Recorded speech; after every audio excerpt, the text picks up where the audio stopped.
Le leadership des femmes par rapport au changement climatique, c'est très déterminant pour nous au Niger. Vous savez pourquoi? Et quand vous regardez la démographie aujourd'hui au niveau du Niger, et depuis même beaucoup de décennies en arrière, et aujourd'hui, notre population, elle est en majorité composée de jeunes entre 25 et 35 ans, et les femmes sont autour de, en tout cas, dépassent la cinquantaine. Plus de 50%, c'est des femmes. Alors, ça veut dire quoi? Vous avez une population jeune, ou encore vous avez une population qui est à forte majorité féminine.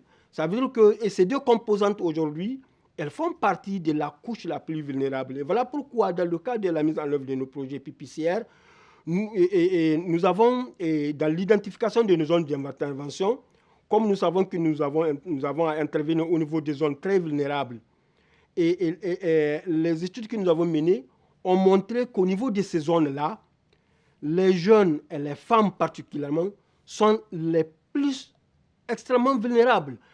Je vous donne un exemple. Vous allez trouver dans nos zones d'intervention des ménages où c'est les femmes qui sont chefs de ménage. Parce qu'elles sont veuves, elles sont en train de gérer des enfants. Et chez nous, la moyenne par ménage, c'est 7 individus. Vous voyez, on a un taux de croissance de l'ordre de 3%, et croissance démographique. Donc, vous voyez, donc ces femmes chefs de ménage qui, parce que le père est décédé et la veuve, à cause de ses enfants, elle n'a pas un autre mari. Et vous avez aussi des situations où les hommes ont même quitté ces zones-là à cause des changements climatiques, parce qu'ils n'ont plus rien qui va leur permettre de produire. Elles n'ont ni le foncier, ni d'autres opportunités au niveau des écosystèmes aussi, les services écosystémiques sont en train de s'amoindrir. Voilà pourquoi donc nous avons ciblé ces ménages-là où les femmes sont exclues du circuit économique de leur terroir, et nous avons fait de cela une préoccupation dans le cadre du PAC-RC.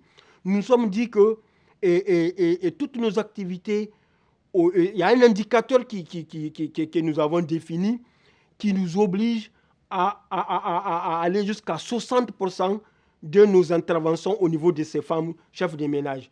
Donc, nous avons au début même initié des activités de filets sociaux, de transferts monétaires, de protection sociale.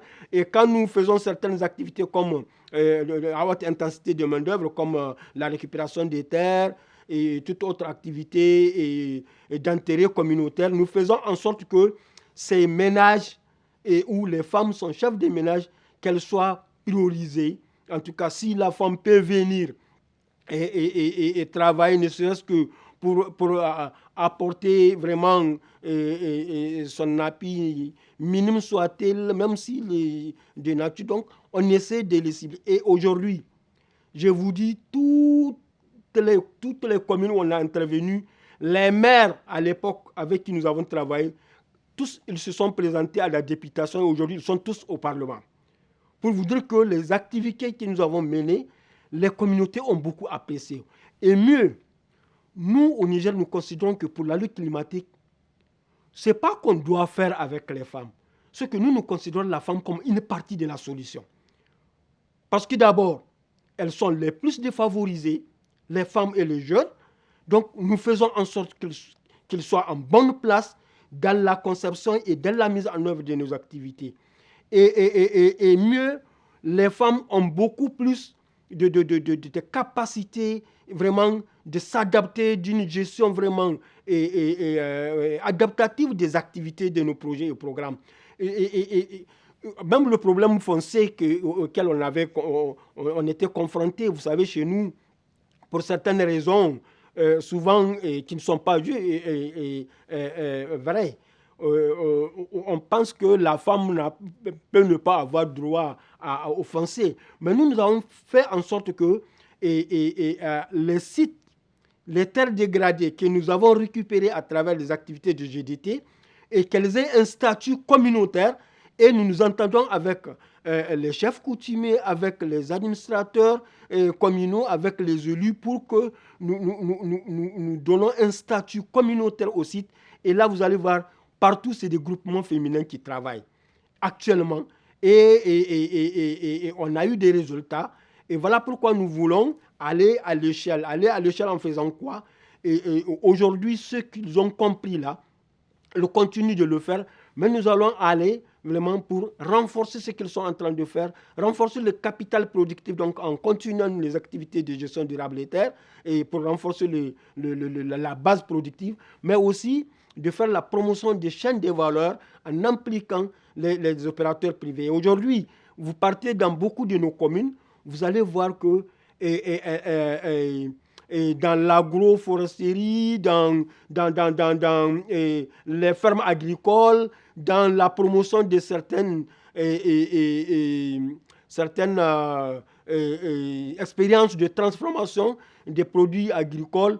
Aujourd'hui, vous allez voir, les femmes sont très compétitives à ce niveau.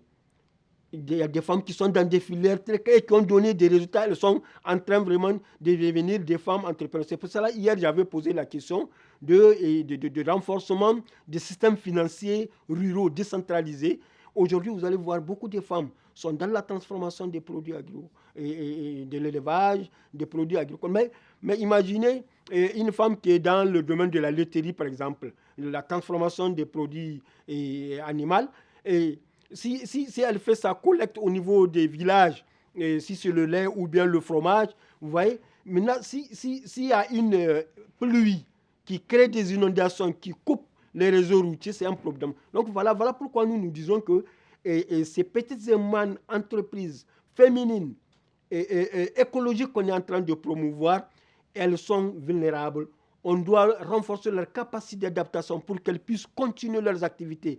Même si, donc ça veut dire que créer les conditions pour que ce qu'elles produisent puissent être écoulées au niveau des centres urbains et maintenant pour qu'elles se retrouvent. Voilà, et donc vraiment la femme, c'est la solution au Niger parce qu'elles sont dynamiques, elles sont majoritaires et elles sont les plus défavorisées. Et vraiment, voilà pourquoi vraiment nous considérons qu'elles sont au centre de nos activités et elles sont aussi en grande partie la solution parce qu'on a des résultats avec les femmes.